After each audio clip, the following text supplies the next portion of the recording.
দু চারটে কথা আমার জীবনের চলার পথের কিছু বাস্তবতা তোমাদের মাঝে তুলে ধরবো। দেখো, তোমার লক্ষ্য যদি ঠিক থাকে তুমি কিন্তু গন্তব্যস্থলে ঠিক পৌঁছতে পারবে, কিন্তু সেই গন্তব্যস্থলে পৌঁছতে গিয়ে তোমাকে যে কতবার হোঁচট খেয়ে পড়তে হবে, কতবার তোমাকে উঠে দাঁড়াতে হবে, তার কোনো সেই হিসাব খুঁজতে গেলে হবে না।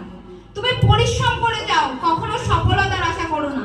দেখবে সফলতা একদিন ঠিক তোমার বাড়ি এসে ধরা দেবে।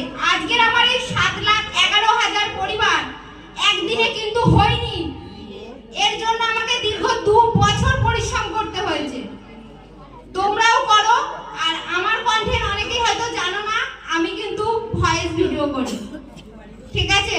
তাই সবাইকে এতটুকুই বলবো, ভিডিও করো,